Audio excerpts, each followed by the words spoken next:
Yeah, just think. Chucky's gonna be a bro.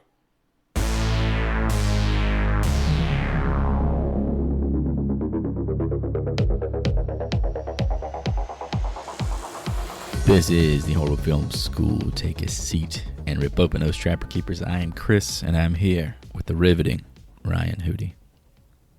What's up, fellas? I'm excited to see if your parents also threaten you fellas with going to military school. Classic. It's like such a 90s thing to do. And the baddest good guy of them all, Mr. Nasty, a.k.a. my brother Joey. What up, y'all? Who's ready to close out the Child's Play trilogy with a bang? CP in the house. Today's assignment, my choice, 1991's Child's Play 3. Today's lesson could only be one thing. Don't fuck with the Chuck.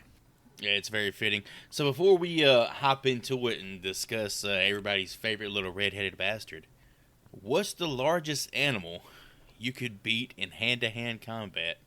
I'm going to say a kangaroo, man. A kangaroo would fuck your world up. Kangaroo would fuck your ass up. Just because I would appreciate the challenge. You chose the one fucking animal known to beat the shit out of people. Known to they put boxing gloves on kangaroos and they beat the shit out of people. That's exactly why I want to try my hand at it. Because I feel like there'd be some skill involved. It wouldn't be like a one-sided affair. So yeah, I'm asking the question, so I've kind of had a little bit of time to think about it. I've got two answers, right? One aquatic and one land-based. Damn. All right. Double feature. All right. We got categories, subcategories. All right. Shove my arm/fist into the blowhole of a blue whale when it comes up for air, right? I don't think your arm is that just big, man. Just fucking straight up, dude. Look how thick your body's this that big. Is, bro. You're crazy. Get back in the Look gym. at the thickness at the shoulder. I don't think the Hulk Hogan pythons can pull that off, let alone whatever that thing is you're holding up. Just block the airway, right? And it's over. It's a wrap. Now, if you jumped off a diving board, Joey, and did a toothpick and did it just pop right in the fucking hole, I would probably go into the maybe hole. That'll work. I'm done. That turns you into like a human cork at that point. All you right, got to do is blow your ass out, and you're gonna go flying. What about just drop kicking a giraffe in the knee and going Charles Oliveira on that long ass neck? You can't fight an herbivore, man. That's not fair. Dude, have you ever seen a giraffe's leg? Like, you hit him with a fucking Goldberg spear and it's a wrap. They're peaceful creatures, though. There's no way that you would pick a predator because you got your bare fucking hands. Like, I can't pick a wolf because a wolf would fucking rip my throat out. What about a possum? It's too small. I hate a fucking possum. That's the thing. Let's start. You got to start with what you can beat. So you can beat a possum, but you can't beat a wolf. Yeah, I can beat a possum. I beat a possum before in real life. You don't think you could beat a wolf? Beat a possum with your bare hands in real life. Not with my bare hands. Boy, I'd pull a goddamn I want to see that video. Godzilla on Mecha Godzilla with a wolf. I'll pull that fucking mouth apart. I was thinking like something that would be a challenge would be like a moose. A moose huge. would be tough. A moose will fuck you up, but I feel like if you're smart enough, you could get an edge on it. I think a moose might fuck you up, Smart bro. enough to do what? I think it could. A kangaroo use might a fuck trap. you up. You have to fucking body choke his ass out. You just got to like hit him in the right spots. I feel like if I really wanted to, I'm mad, right? Like the fucking moose like ate the last chicken tender or some shit. I'm just fucking mad. I'm pissed. I feel like I could take my bare hands and fucking pull his goddamn antlers apart. No fucking just way. fuck his world up. The only realistic way to fight an animal is how we all resort to fighting. It's like Brazilian jiu-jitsu style. You'd have to choke something out. You're not going to punch an animal to death or rip his fucking head off. Crawl with a moose, Chris? You are out of your fucking mind. They got little necks, man. I could give him the damn Here's what you ain't guillotine. thinking about. The fact that a kangaroo can stand on its tail and use its fucking legs. Oh, shit, that's right. I didn't think about and that. And its feet have like hooks on it. It'll hook into your No, I saw Kangaroo Jack. I could beat that motherfucker's ass. It's a 2-on-1. There's a goddamn little baby inside the pouch. That little baby's gonna be hitting your balls like a speed bag. You got fucking Master Blaster coming at your ass. Yeah, this is true. I didn't think about that. It'd be a good fight, though. I'd pay to see it. I'd pay to watch that footage back. You'd be fucking dead. In the bush, as they say. Oh, speaking of in the bush and down under, shout out to Talk to Me, new film by some Australian filmmakers. Yeah, we saw that, this weekend? Yeah, caught that last week. So, indie movie blowing up big. A24, of course, putting it out there. So, go check that out. Definitely thumbs up. Give it a look. Give it a look-see. Give it a watch-see. So I decided to mix it up on the fan reviews this go around. I know we usually have the negative Nancy's pulled out of just rando people on the internet, but this time I decided to pull from an actual professional critic. Fuck critics, they can kiss my whole asshole. If you don't like my lyrics, you can press fast forward. Yeah, we're generally anti-critic, especially when it comes to the horror world, so I thought it'd be interesting to pull in some of their opinions. This is from a Mr. Bill Cosford, who writes for the Miami Herald. Very close. August 31st, 1991. Hey, it's me, Bill Cosford. Though the sequel is not nearly as violent as Child's Play 2, it's every bit as vulgar and preposterous, funny despite itself, and vicious too. It is, in short, of interest only to those too young to see it. 2.5 out of 10. Found that bad boy on Metacritic. That's a fair review. I do like this movie, don't get me wrong. However, I do remember enjoying it a lot more as a child. It's definitely weird to think of an R-rated movie that's aimed at probably 10-year-olds, but this definitely fits that mold. It's definitely an untapped well that I can see why people don't go back to. So yeah, getting into positivity here is a review from IMDb called Child's Play 3 Great by a user of the name Rainy Dog from September 2005. Oh. Remember the name, Rainy Dog. It's going to be, he includes himself in his review here. Ooh. So, Chucky is brilliant in the third series of the original. He's even more inventive with his killings, garroting, smacking, stabbing, etc. And he attempts to kill an entire military school by replacing their plastic bullets with real slugs. The plot also involves a stupid romance between Andy and a fat girl, but it doesn't really fit into the movie. Okay, hold the fucking phone. Before you go any further, I'm sorry to interrupt you. Who the fuck is the fat girl in this movie? That's what I was trying to figure out reading this. This is probably why I pulled it out, because this just stood out, man. He may have watched the wrong movie. Is this motherfucker calling Perry Reeves fat? The chick who plays the Silva? She does 25, real dog push-ups. And, 5 of them one-handed. Anyway, the movie's about Chucky, and he's great, so it is a 9 out of 10 for me. If you like this, I also recommend the following. Child's Play 1 and 2, Bride of Chucky. The new one, Seed of Chucky. Christine FX, Murder by Illusion 1 and 2. Rainy Dog from Cyrus Godlike, 9 out of 10. So if you like this, I don't know what the fuck that was about. Just recommend the rest of Pretty much. Hey, if you like chocolate, I also recommend Snickers. I recommend Hershey Bar. I recommend Reese's. All right, let's hop into the people who made this beautiful gem from the early 90s. Starting with the big dog, as always, the director here, a guy named Jack Bender. Pretty cool fucking name. He directed some of Lost, some of Alias, 2 episodes of Game of Thrones. And that's about all I had about Mr. Bender. Well, when you say directed Lost, he was the director of Lost. He directed 40 plus episodes, several episodes across every season, including the final episode. Several episodes of The Sopranos as well. Lily directed an ass ton of TV shows and movies as well. I feel like Mr. Bender might have just a permanent desk at the HBO headquarters. Sounds like him and J.J. Abrams might be pretty tight as well, considering he worked on Alias too. Also behind the scenes, wanted to shout out the writer, Mr. Don Mancini, who I have written down as Chucky Daddy. I had a similar name for him. I called him Daddy Chuckster. This dude's been milking this 3-foot redheaded bastard for 3 decades now. Some would say he's a one-trick pony. I would say he's a master of his craft, and his craft just happens to be Chucky. Happens to be Brad Dourif. If he didn't cast Brad Dourif, then he doesn't deserve any credit for any of this, because the casting of Brad Dourif, I think, is what made this into a franchise. Who would you like to see if we could retcon all this with a new voice actor? Early 90s tie-in, Pauly Shore. Oh, God. Oh, yeah. That'd be fucking gross. What about Sean Connery as Chucky? Nothing like some strangulation to get the gestation going in the morning. All right, and a few more little bits here I wanted to throw out. This was released 9 months after Child's Play 2, which is kind of fucking insane when you think about how long it takes to make a movie. This is also Brad Dourif's least favorite movie in the series. Hey, Don Mancini said the same shit. Yeah, does that mean the ones he's not in, he holds in higher regard than this? Yeah, I don't. Yeah, what is his gauge? And I also haven't seen the other ones. I also thought this was kind of cool. Peter Jackson was asked to direct this. Yeah, he actually passed on it to direct cult classic Dead Alive. Dude, it's so fucking gory, and y'all know I'm a gore whore, so I'm definitely looking forward to covering that one day. Yeah, I've never seen. That's a blind spot for You me. little slut, Joy, you. I've seen that poster, like that box art, a ton, but never investigated it. Another kind of goofy note I thought was fun here. Will Wheaton, Ethan Hawke, and Skeet Ulrich were considered to play Andy Barclay. Ulrich would later play Billy Loomis in Scream, a role that Wallen, the actual actor in this, screen tested for. Could you imagine this guy as Billy fucking Loomis? Imagine him climbing into Nev Campbell's fucking room and her being willing to like show him her titties. Ain't no way this no testosterone having fuck would have saw them titties.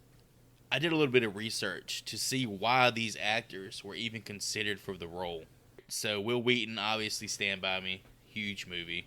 It's all the bangs, man. They all had the same haircut at this time. Huge movie, big time movie. Ethan Hawke, he was in Dead Poets Society up until that point. So, another banger. Makes no sense. Skeet Ulrich, an extra from Weekend at Bernie's, a thug in Teenage Mutant Ninja Turtles. What the fuck was Skeet Ulrich Michelangelo got his ass. up for this Damn, movie? he's a good-looking thug in Teenage Mutant Ninja Turtles. Man. He's the one doing the dance. Why is everybody getting wet watching Teenage Mutant Ninja Turtles? Capoeira? He's doing the capoeira dancing, and there's a fucking Vanilla Ice is up there. Go ninja, go ninja, go! Another little note here was kind of somber, but I wanted to put it in here because it's kind of important based around when this movie was released and the controversy. After the murder of James Bulger in England, a suggested link to the film was made. The killers allegedly imitated a scene from the movie. However, it was later disproven. They found no evidence supporting this. The film does remain controversial in Europe, and some broadcasters refuse to air it to this day. Apparently, either the parents or the government or somebody demanded that the existing copies of Child's Play 3 be burned in England because of that. The last little thing I want to throw out there, just because I feel like this is something we've kind of glossed over. I feel like you always have this question, but we never have the answer. This was a $13 million budget. It made $20.5 million. Considered not successful. Just for anybody who doesn't know, rule of thumb is usually 2 to 2.5 times your budget is what makes you profitable. So I guess that's what led to the absence of another Chucky movie till 1998, huh? They rushed this one out, man. 9 months? That's fucking insane. Yeah, Universal's trying to strike while the iron's hot. Did we ever talk about how Charles Lee Ray from the original Child's Play looks just like Tommy Wiseau? Dude, how did we fucking miss that? Coat and the hair. You think Tommy might have based his look on that? Andy, I'm gonna be your friend to the end. Since we're hopping literally into one movie to the next, let's get into Child's Play 3 from 1991. Let's roll. Hey there, folks. Sorry to take you from a show filled with those ghosts and ghouls. We at the Horrible Film School have opened up a merch store with everything you will need to rep the show as you enjoy the warm summer months ahead. We have everything from tank tops to those sweet, sweet koozies to help you show off your favorite horror podcast. Head on over to horriblefilmschool.com and click on the heart in the top right of the page. Who the fuck are you? I thought you guys only said 3 sentences.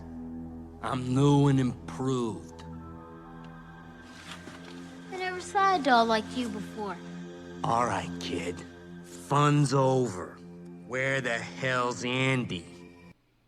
8 years after CP2, the Play Pals company resumes manufacturing good guy dolls.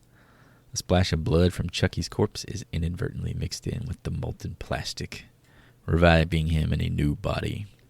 Probably shouldn't even bother saying it, but Chucky here, voiced by Brad Dourif, who you may know from The Lord of the Rings, One Flew Over the Cuckoo's Nest, Horror Royalty, etc., etc.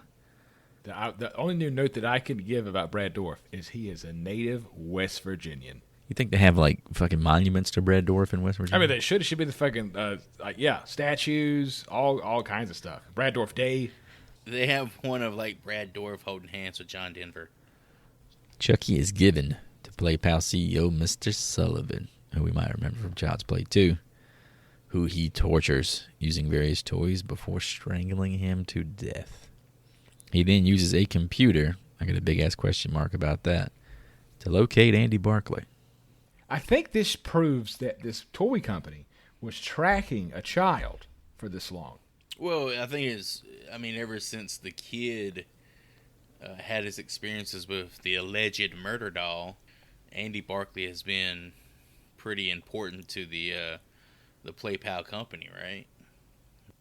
He's on their most wanted list. He's on their fucking hit list, bro. They got the Iceman Fucking going toy after company. that ass.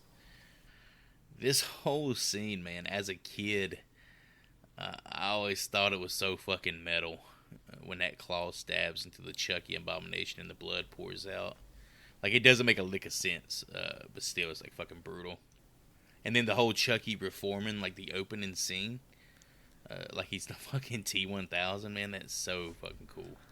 Did not seem to have quite the budget that the others did. Like, this intro is actually really Oh yeah, the cool. opening is fantastic, and the Terminator 2 soundtrack they're fucking playing over top of it. I got the idea of the Halloween opening with the rotting pumpkin coming to life, or the vice versa.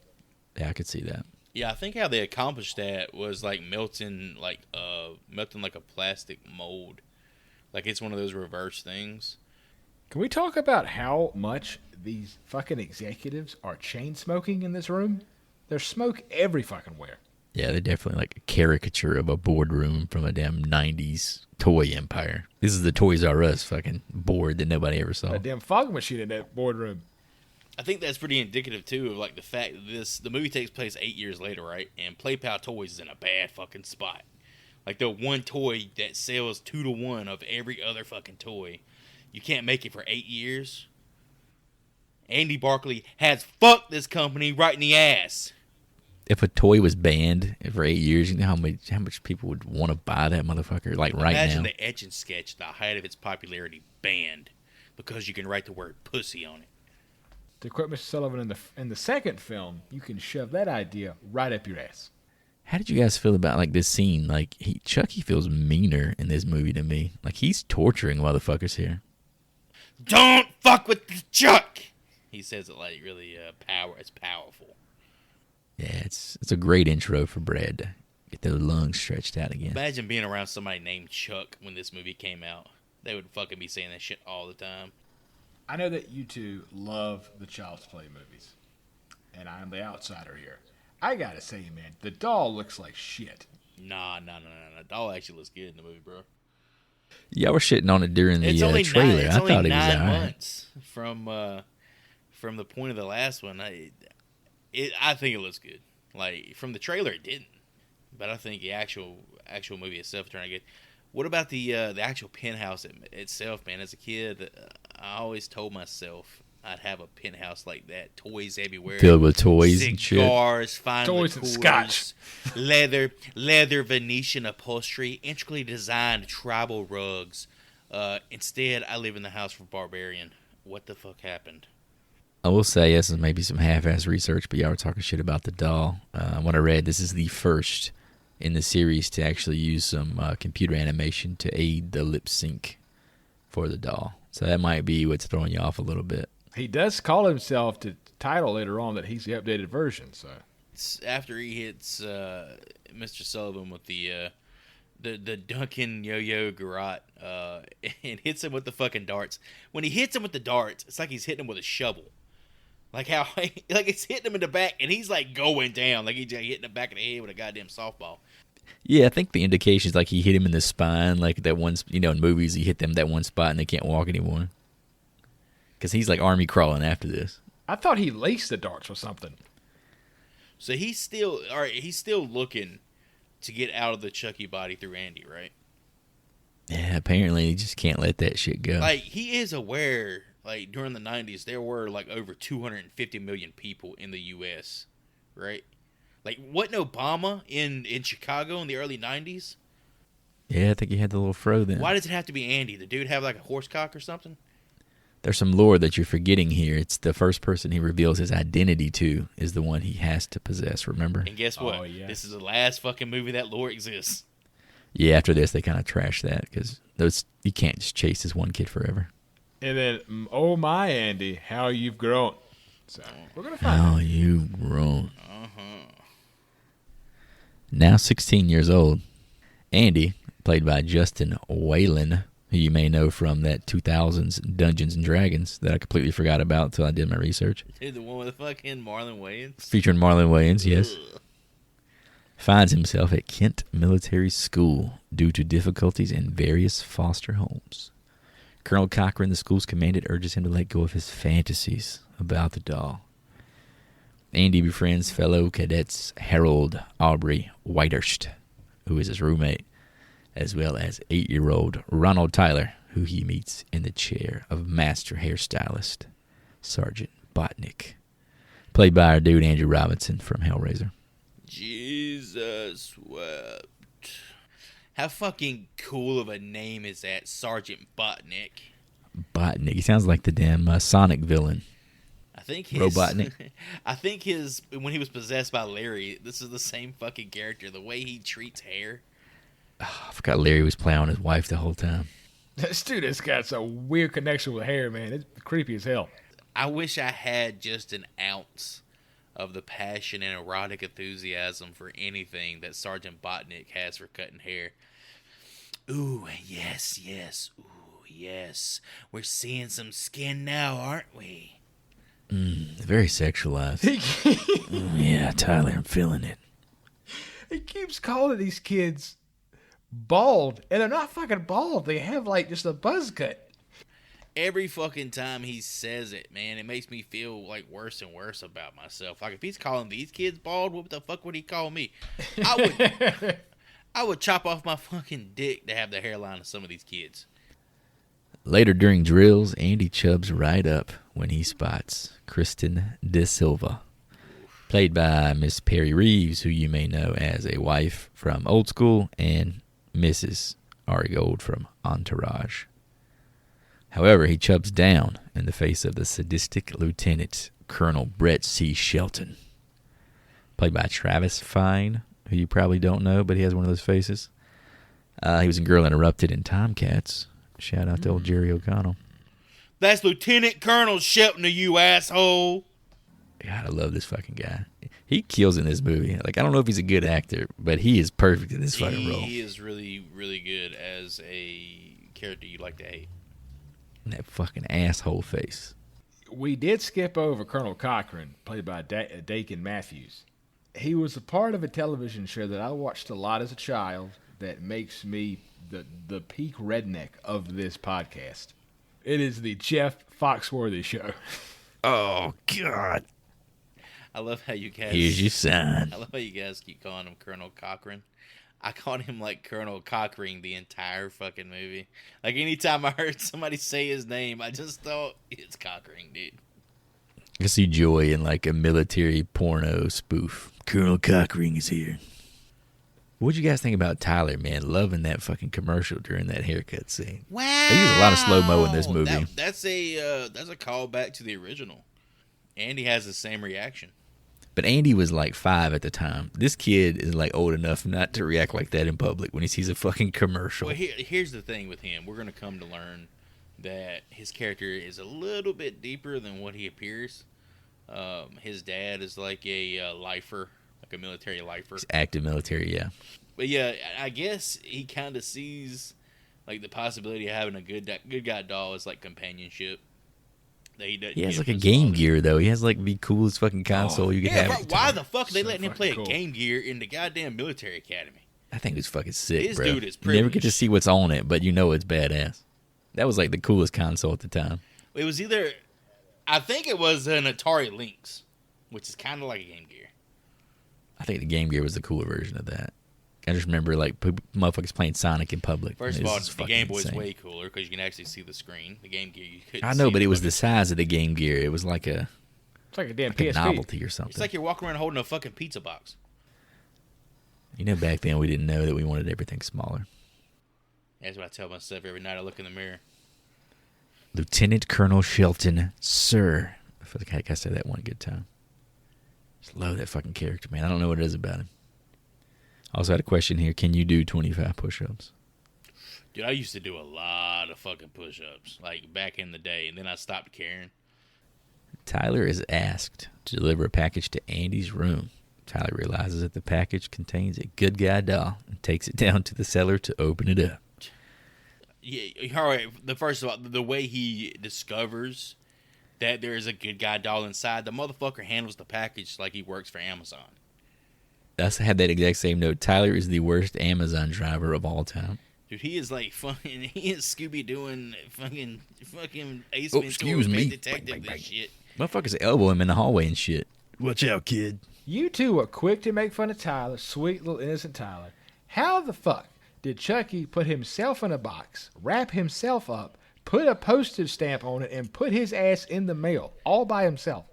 That's the number one question I ran into this in all my movie- research. This movie has quite a bit of continuity issues. So To which I say, you got past the fact that there's a man living inside the fucking doll, and you want to know, how did he go about packaging it? We're no version 3 now, Chris. We're beyond that. That's normal. Well, he had internet access, obviously, to look for Andy, so he got on UPS.com and set this shit up. Chucky bursts from the package and says, "Who the fuck are you?" He remembers he can possess the first person who learns his true identity, so he tells Tyler his secret. Before Chucky can enact the ritual, Cockring interrupts them and confiscates the doll, throwing him into a garbage truck. Chucky escapes by luring the driver into the compactor and crushing him to death. dude, I'm telling you what, I swear to God, Cockring looks Chucky right in the eye and he says, "You want the baby boy's hole, you got to pay the Troto." Everybody knows what Like that he's means. done this a time or three. You're skipping over a couple of the fucking best one-liners in the movie, man. Every time we do Chucky, we just quote him the whole Yeah, fucking but it's time. So I'm that's gonna the leave that to thing. you. Like, it's perfect. I thought you guys only said 3 sentences. I'm new and improved. No one improved. The motherfucker says tampering with the mail is a federal offense. I love when he says, "Charles, stop swearing. What does he say, that they're going to play the soul game? Hide the soul." There you go. There it is. So at this point, Andy's out there doing like drills and shit with the squad, right? The slow-mo of Colonel Cockring carrying Chucky by the hair. Andy's like PTSD at the sight of him. He drops his rifle. The movie's like goofy and it's, it's supposed to be, funny or whatever. You can feel like the terror of Andy. This kid's not a terrible actor. Not He's at all. goofy, but he's not a bad actor. Stanley Kubrick ripoff. I didn't know that at the time, but this is my rifle, this is my gun, the whole salute there. As for fighting, this is fun. Let's go. I don't like guns. This is not a gun, Barkley. But so killing the trashman, Chucky going all shredder, from TMNT on the trashman. How'd you guys feel about the garbage man dying? Again, I think it was just the fact he feels meaner in this one. He kills people for no good reason. Killing the garbage man did not sit right with me. The dude's a public servant, Sure, Chucky's killed Look at innocents Joey. before, but come on, man. Trash men and women are an integral part of society. Well, you want him to compete with the big three, man. You got to get the body count up. There's so much sexuality in this film that I did not expect. Like, between the barber fucking orgasm over hair and then them talking about their gun as their dick. I got a pretty big one right here. And this might be Big me one. going out on a fucking limb. If Andy hadn't come along early in the movie, how long would Whitehurst have been trapped in that closet, both literally and metaphorically? And was Andy letting him out of the closet a metaphor for him coming to terms with his own sexuality? And they were bunking up together, so they know that was fucking. That was 69 and every night. Is that wasn't two guys? Okay, that's a bridge too far, I think. There. Too far. Too much imagery. I do like Chucky with a companion. It kind of reminded me of, remember that first scene in Leprechaun 2 where he actually had someone to talk to? Feel good to see Chucky like have someone to actually interact with that he wasn't like stabbing to death for the last 2 movies. Because we never got to see him like as Chucky with Andy in the first one. We know they were like buddy. Like in the first, 3/4 of the movie. Yeah, 45 minutes of that But movie. you never really saw the interaction between the two. Yeah, it's funny to see him like have a conversation with someone, literally talking about I'm new and improved. He's fucking talking about federal offenses, tampering with mail. It's so good. It's cool to hang out with him for a minute, you know. It's so good, but the whole scare factor is gone at this point. It becomes a comedy, but I think that's kind of where this franchise was always headed. I like how this campus is so determined to work out all day and the drills and the bullshit that comes to military school, but yet when this garbage truck driver dies, they're like, oh, calling it a day. We're just going to go ahead and take a break. Later that same night, Chucky attacks Andy and tells him his plan for taking over Tyler's body. Before Andy can fight back, Sheldon comes in and takes the doll from him. Andy then sneaks into Sheldon's room to recover it. Sheldon awakens, and they find that the doll has vanished. Suspecting it was stolen, Sheldon forces all the cadets to do exercises as punishment.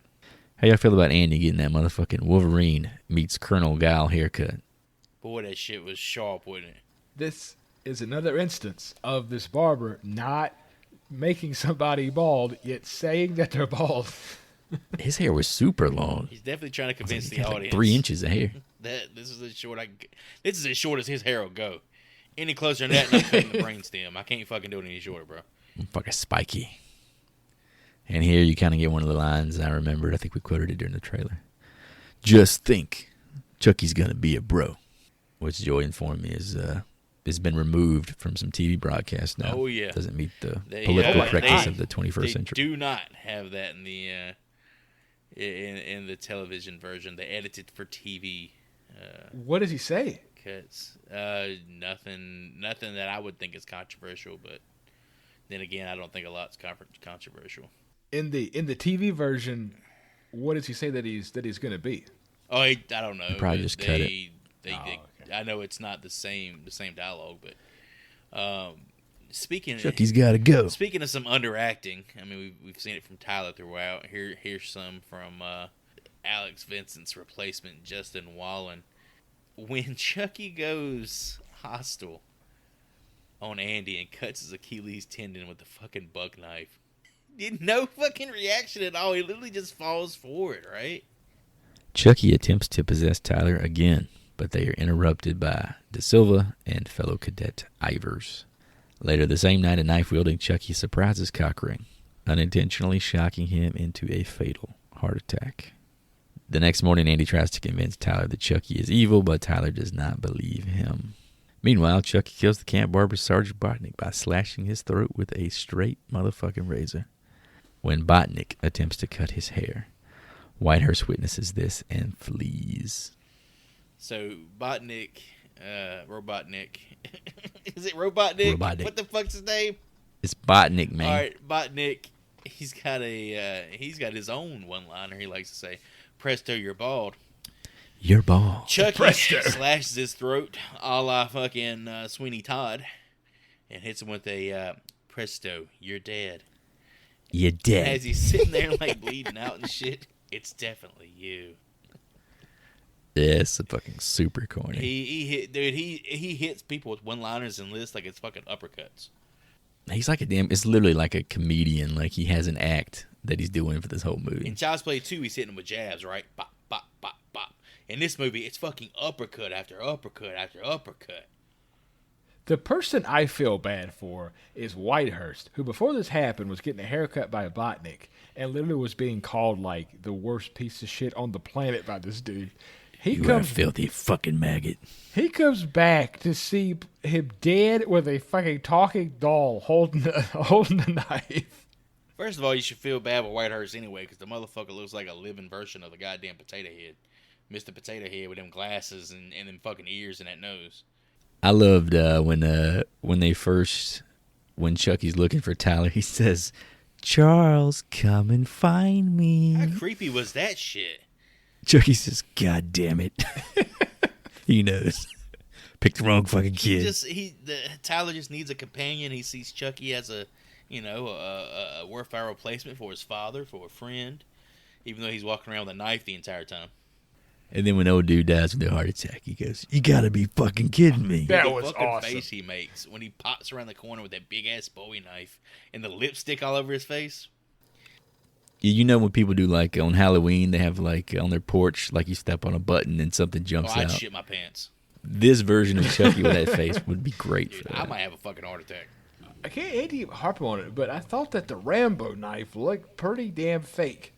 Dude, so just imagine, Hootie, you're in your study. You're surrounded by Mushin Muhammad jerseys. You got like 7 of them, whatever the fuck it is. And a doll just pops around the corner, covered in makeup, with a goddamn knife screaming at you at the top of its lungs. Yeah, it's pretty I'm terrifying. sure you'd fall out. Do you care what the knife looks like now? Well, it's I true. think so. It's true. What if he just starts cutting up your Jake Home jerseys and shit you have just laid out? I mean, at the end of the day, man, it's a fucking doll. Just fucking attack the doll. And then the barber head hunting people in the cafeteria. Again, it was like super creepy and over sexualized. They're trying to eat like breakfast, and he's just walking around touching people's heads. I'm gonna see you Monday. I'm gonna see you Tuesday. Despite Cochran's death, the school's annual award games are ordered to proceed as planned. Cadets divided between a red team and a blue team. Chucky secretly replaces the paint bullets of the red team with live ammunition. When the simulation begins, Chucky lures Tyler away from the team. Tyler is still of the mindset that Chucky's his buddy, right? He's like, you're not going to harm him, correct? Yeah, he's already like told Andy to piss off that he's mad. You're mad because he's my best friend. How has he not acknowledged that at this point he stole the damn doll from Andy? But Chucky chose him. That's like that's the mind game he's playing with him, right? He's my best friend, Joy. Just because he used to be your best friend doesn't mean he likes you anymore. Damn, how's it feel to get rejected, Joy? That's fucked up. Can we take a side note here and talk about how this is, once again, the early 90s, and they make these war games literally Bloods versus Crips? Blues and Reds, baby. What would you rather have them fucking dressed? One team dressed as a cat, one team dressed as a goddamn dog? No, you could pick any color combination No, you besides can't. red and blue. What the hell? What color combination goes in contrast as good as red and blue? What I'm gonna do? Goddamn indigo and turquoise? You could do red and yellow. You could do blue and yellow. Like, they just don't do blue and Blue red and together. yellow? It's a bit of a fucking turf war on the West Coast during this time. Well, red and blue is like universally like the divide. Like you think about political parties in the United States, it's red and blue. It's true. You think about the Yes. communists, they're the reds. We're the blue. I think that this actual academy this place was based on, if it has any sort of like bearing on how the movie played out, the fucking academy was found in the late 1800s. So they've been doing this shit since I think they have priority when it comes to picking colors of what their war games are. Just because of the That's a fucking lot of Crips war and games. Bloods. So are these rifles like of the time? I really couldn't tell if they were more like antiquated or not. I don't know if they get like up-to-date munitions at military schools. I think these are just like trainers. Are they like old guns or are they like cheap early 90s guns? No idea. Okay. Just curious. I mean, they were modern enough to... How that shit works is they want you to train with weapons that you would possibly use. Otherwise, why even fucking issue them to you? Finally realizing that Chucky is evil, Tyler stabs him with a pocket knife and flees to find Andy. Chucky then attacks De Silva and holds her hostage, forcing Andy to exchange Tyler for De Silva. Kind of fucked up that he did that without hesitation, but I digress. How do they hold them hostage? Or how does Chucky hold them hostage, Chris?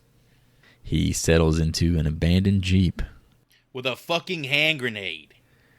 with the one hand grenade in the entire military school. How does he intend to hold them hostage? An entire platoon of soldiers, like 80 deep, with a fucking hand grenade. Especially when they have live rounds. They don't know they have live rounds yet, No, they but have no idea. the projection of those paint bullets is enough to knock his ass like to the ground. Oh yeah. At this point, like They could have there's- headshotted him and they would have been fine. There's only 4 people who know the situation. There's Andy, there's De Silva, there's Tyler, and there's Whitehurst. Those are the only 4 that know there's a fucking doll out there. Everybody else is still doing the war game shit. At one point, Andy and Silva walk away from the bonfire on their own little weird section here, and for some reason she tells her real name, but it's never used again in the film. Well, it's hard to talk when there's a fucking tongue shoved in your mouth. When there's a big fat cock throbbing in your pants, too. I think Andy wanted Whitehurst, but yeah. And then she shows him the Killer Clowns from Outer Space carnival section, right? That's I did what like thought. that shot. That's what I was thinking, too. I was like, this is clearly, like, an old shot of, like, something that's not in this actual footage. I was thinking Lost Boys. The blue team and red team arrive on the scene and open fire. Shelton is killed by a bullet from the red team, while Tyler escapes in the chaos. Chucky tosses a grenade at the quarreling cadets. Whitehurst, being the gangster that he is, leaps on top of the grenade, sacrificing himself to save the others. There goes my hero. More slow motion. Watch him as he goes. So, If you take the slow motion out of this movie, you probably cut 20 minutes off of it. who was the dude who used slow motion all the time? Was it John Woo? He'd fucking come John with Woo, his pants yeah, he watching did this the movie. pigeons and shit. But Whitehurst, Doves, man, sorry. this is actually kind of a touching moment. Whitehurst redeems like his cowardice, because the entire movie he's a fucking coward. He does, but he dies for a bunch of people that treat him like shit. He dies for his friends. He dies for De Silva. He dies What for friends? Barkley. Barkley's He's known his Andy friend. for 2 days. Well, those are the best 2 days of his goddamn life. He discovered love, okay? Is it necessary for him to jump on the grenade? Because I don't think in the proximity anybody would have died. There would have been like some limbs lost. Oh, no. That was a fucking frag grenade. The little rivets you see in that, like they look like a pineapple, Good choice. those are chunks of metal that are fucking shot out like super fast. The shit would have chopped up everybody in that vicinity. It would have been bad. I don't know how close anybody else was to the grenade, though. Like, when it shows him on it, there's no one in the Yeah. shot with him. It's right next to the two fighting, man. At the end of the day, he wanted to save his lover, Andy, and he did that. Oh, Chucky on the radio was fucking great.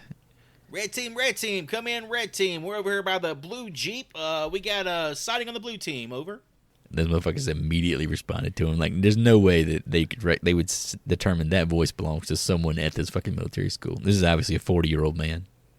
I did have an oh shit moment when Shelton took one to the chest. My dude, slow motion.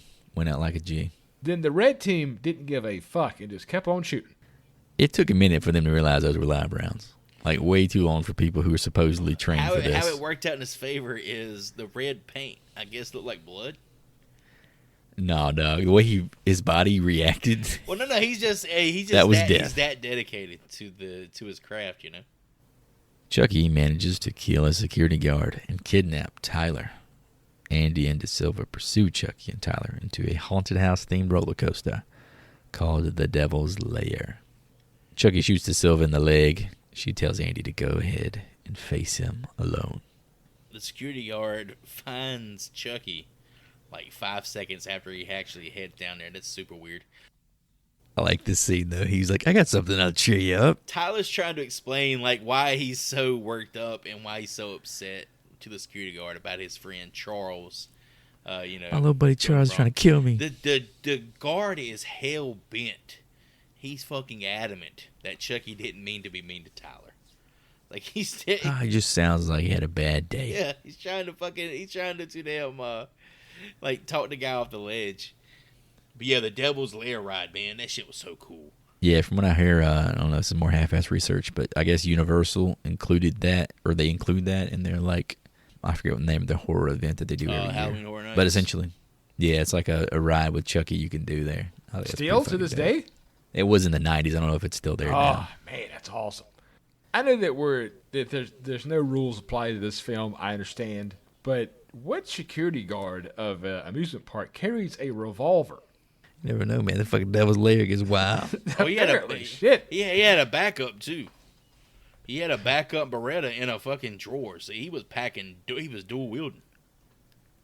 Andy shoots Chucky several times, destroying his left arm and preventing him from finishing the voodoo chant to possess Tyler. When Chucky attacks Andy, Tyler hands him the old pocket knife, which he uses to cut off Chucky's right hand.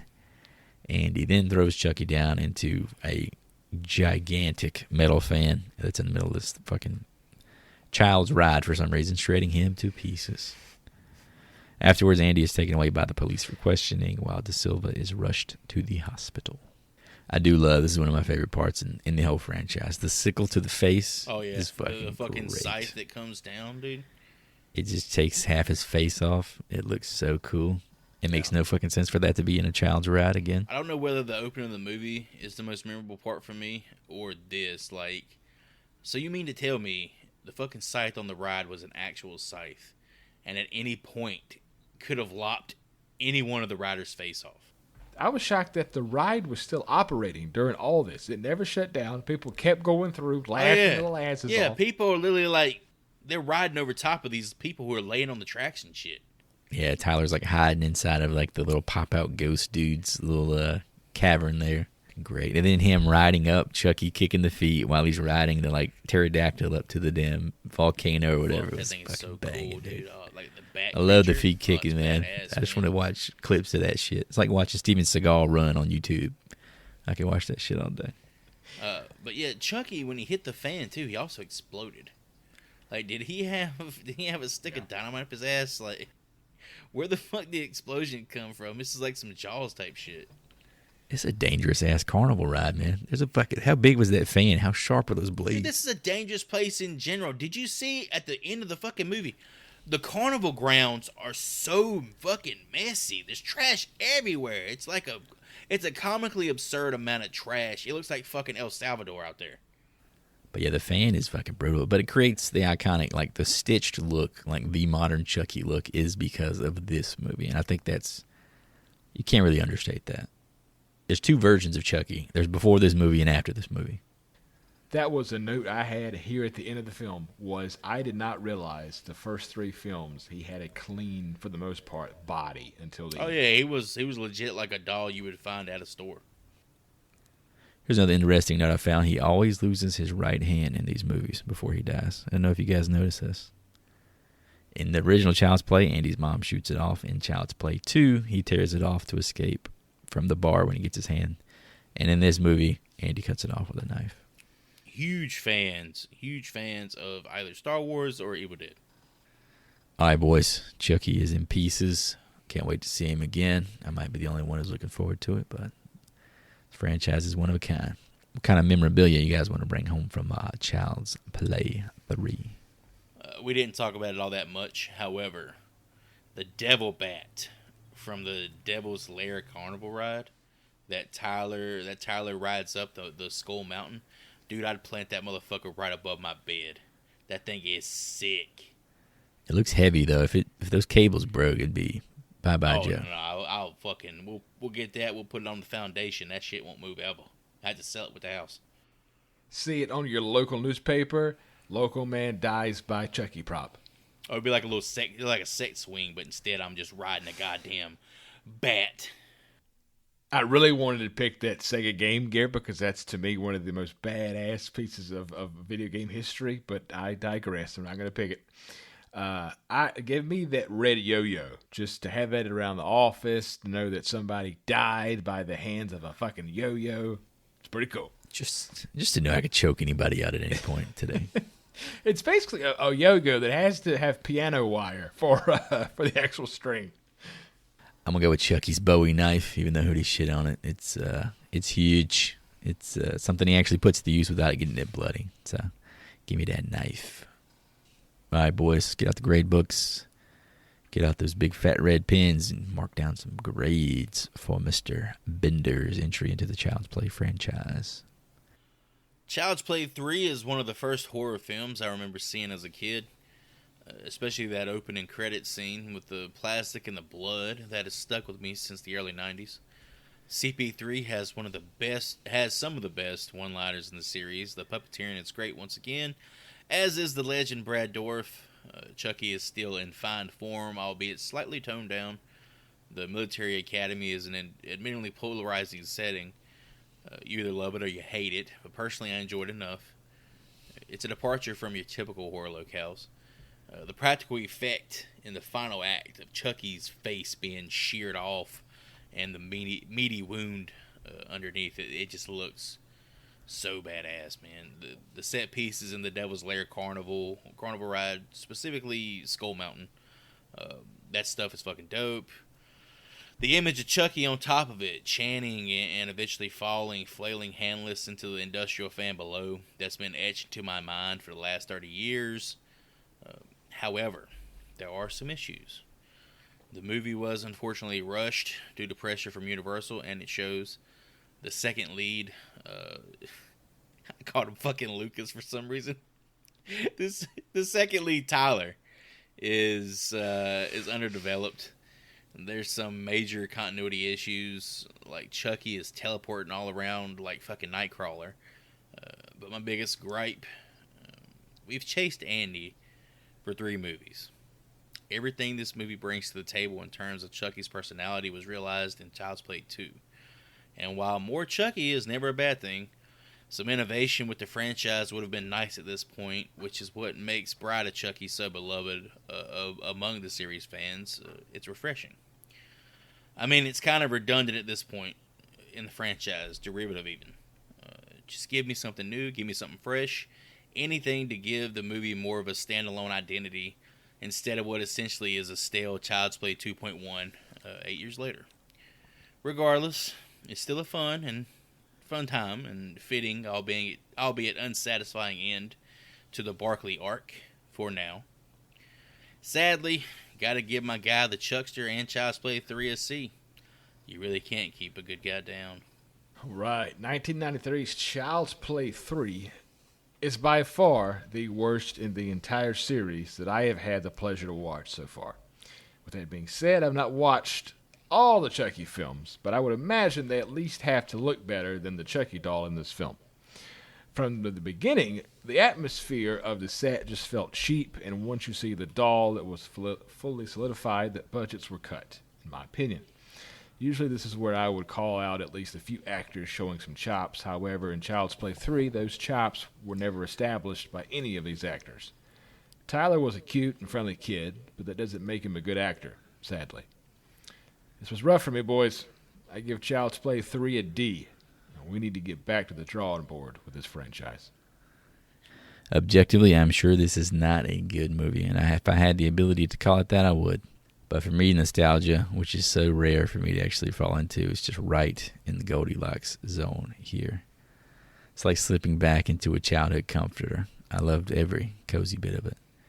This is the funniest of the trio for me, and its quick production proves that a solid villain is really all you need when it comes to franchise fodder.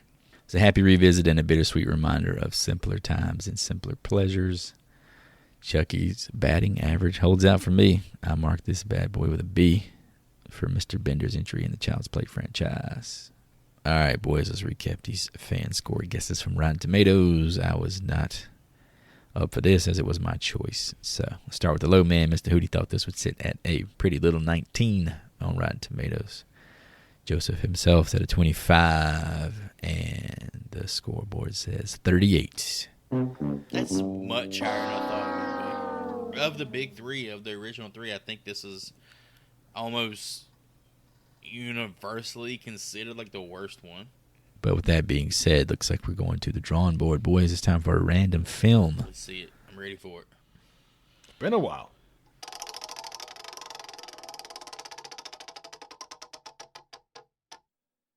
The wheel has been spun. And it looks like we have been saddled up with, we're going back to the 70s, boys. We're going to Wes Craven stomping ground. The Hills Have Eyes. Oh, back to Cravensville. All right, folks, you want to join us? We're going to hop on YouTube, check out a trailer for Hills Have Eyes. Let's go. This is already creeping me out. Dry Creek Road. Don't take your family in there. There's nothing there but What the fuck animals. is that? What the fuck? You folks stay on the main road now, you hear? Last house on the left, you say?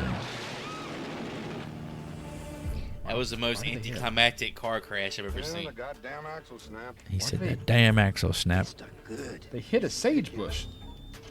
Some weird's going on. Oh shit, he's got an Ohio State t-shirt. What the fuck? Look at that thing. Don't say it, Joey. You can't use the term. That's the Mad Max That guy's guy, got right? a waterhead. Calling Mayday. Made it. Stand on your head. Damn, Seep Radio. Thumbs up your ass. You're the dude. Stand on your head with your fingers up your Stand ass. on your head with your thumb up your ass. That guy looks pretty legit. Oh God. Fucking hell. Got that for you later, girlie. What he just said. I'm gonna get those The bastards. lucky one dies first. You kill them all like I said. It's your turn up at bat, okay? You go and get them. Poor German Shepherd. That's the damn German Shepherd. That is a damn devil dog. I love him.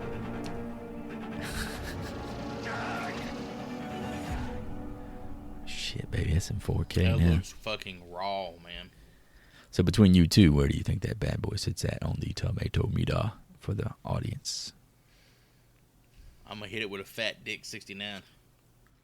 I've gotten so that's probably a great option there, Joy. I've gotten so bad at these, I haven't won in feels like months. I'm gonna go with 77.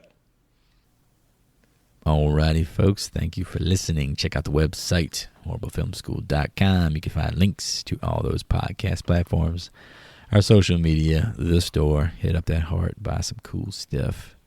Support us so we can continue to give you all the free shit that we do. Give us a follow, leave a review. Send us some fresh, all-American Colonel Guile / Wolverine wigs. Me and Joy would definitely rock those. I'm going to say goodbye and offer my support to women being the baddest bitch at the military school sausage party. As always, folks, if you're hearing our voices, tell at least one person you know. Spread the love, spread the campaign. We love doing the show, want to keep it going. And I get to go back down to what looks like South Texas and hang out with some very strange-looking folks. I'm out. Thanks for all the likes, the subs, the listens, the follows, the downloads. We really appreciate you guys and gals' support, as well as your time and attention. Be sure to join us next time when we look for gold in them there hills with 1977's The Hills Have Eyes. Class dismissed.